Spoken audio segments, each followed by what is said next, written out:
Bonjour à toutes et à tous et bienvenue dans cette nouvelle vidéo de notre série « Devenir avec succès étudiant/étudiante en droit ».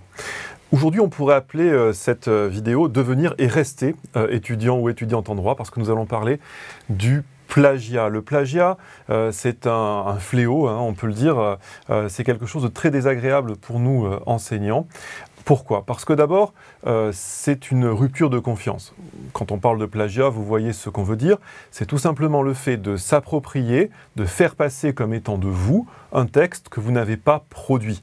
Et quand on dit un texte, ça commence à une phrase en réalité, mais évidemment, c'est encore plus grave quand ce sont des textes plus longs. Donc pensez à cela, ne jamais faire passer comme étant de vous un texte que vous n'avez pas produit. Si vous empruntez un texte tel quel, il est très important de l'indiquer en utilisant bien sûr une citation, des guillemets, en indiquant la source. C'est la base de l'éthique universitaire, c'est la base de l'éthique de la recherche. Pourquoi est-ce qu'on vous demande de ne pas plagier? D'abord parce que ça relève d'une forme de décence, d'honnêteté, et puis aussi parce que si vous ne faites que recopier, vous n'arriverez jamais à développer une pensée qui est autonome. C'est vraiment ça, l'essence de ce qu'on veut vous transmettre à l'université. Comment éviter cela? Parfois, des étudiants nous disent « Oui, mais j'ai copié les choses telles quelles parce que je n'arrive pas à formuler moi-même, je n'arrive pas à trouver les mots pour dire les choses. J'ai l'impression qu'il n'y a qu'une seule manière adéquate de formuler telle ou telle idée et c'est celle qu'a pris l'auteur que j'ai trouvé et que j'ai recopié. » Il est très important pour cela que vous arriviez à faire la différence entre ce qui relève des concepts fondamentaux du droit, qui eux sont immuables, que vous n'allez pas réinventer, que vous n'avez pas à réinventer, et ce qui relève de leur présentation ou de leur articulation originale. Si c'est l'articulation originale des idées qui vous intéresse, il va falloir citer l'auteur que vous avez repéré.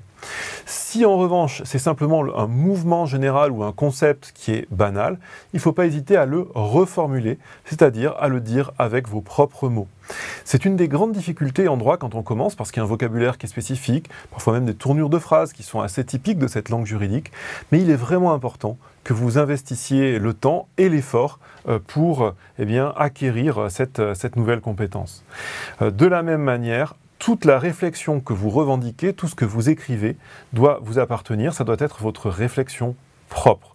Si jamais vous ne faites pas cela, si jamais vous ne mettez pas en œuvre cet aspect éthique du travail académique, vous risquez le zéro, voire un passage devant une commission de discipline, et de manière générale, un très mauvais moment.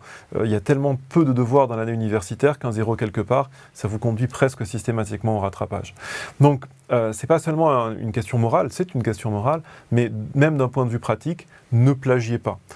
Parce que si vous êtes prise, vous allez perdre votre année universitaire.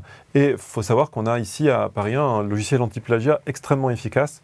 Donc le jeu n'en vaut pas la chandelle. Le jeu ne vaut pas la chandelle. Pour avancer, pour vous développer, il est important que vous arriviez à faire le travail vous-même sans passer par des montages à base de copier-coller. Nemo sensetur ignorare legem, nul n'est censé ignorer la loi.